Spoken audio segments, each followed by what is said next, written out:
chemtrails you see behind planes in the sky are part of an evil government plot. But our phone towers are actually death towers, and they're going to kill you too. I hope you enjoy this call, and I hope you join me in Madison while just trying to educate people on how meteorology actually works.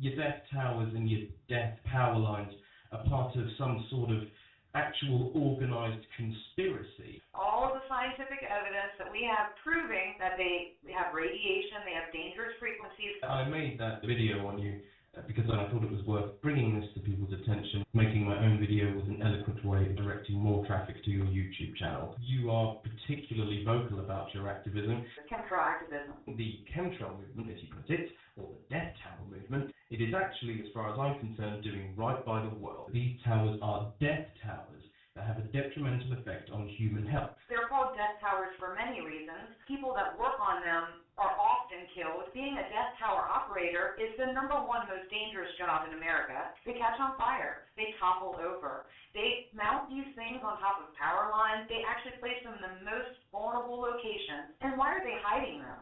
Hiding them in church steeples? It's a cross. They're live antennas. How much microwave frequencies do you think that a human can handle?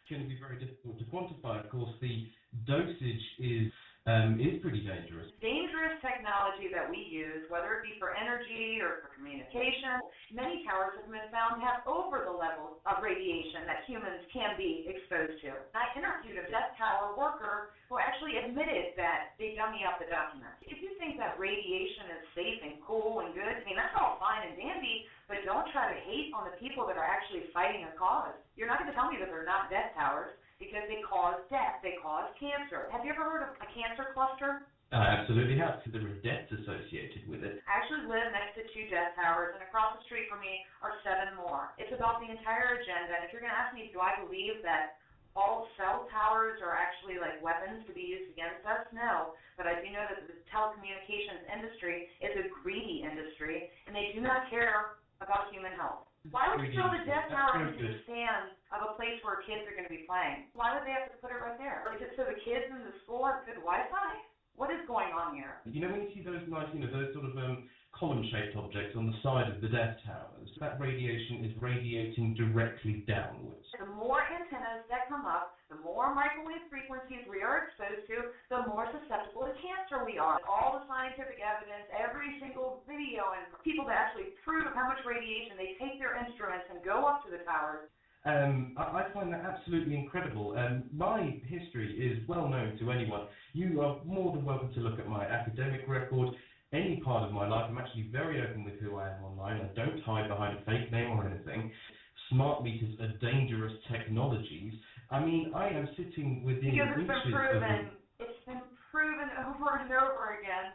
Smart meters are dangerous. So are baby monitors. So are a whole bunch of other things. And I understand at the moment you're probably using a number of wireless devices. And I actually have side effects from that. You're transmitting through the air in the room you are in many, many wireless signals, and you are receiving them as well. And I'm sacrificing myself. I'm endangering my own life. Every time I go out and do these things, I have a side effect of radiation from the hundreds of towers that I visited over the past few years. It's a side effect. I have a constant ringing in my ears that never ever goes away. It's a high-pitched ringing, and I know many other people suffer from that. I do want to discuss the chemtrails with you for a minute. The lines we see in the sky are, of course, not natural. Those are lines left by planes. That's not up for debate. I don't think you're going to meet anyone that says, Cirrus aviaticus is natural. It's absolutely not. It's an unnatural cloud formation. They don't dissipate at all. It never dissipates. Those of us that are 30 and up, we've never seen anything like this. Amanda, the high bypass turbofan engine cannot create contrails. Obvious patterns, grids. Come on now.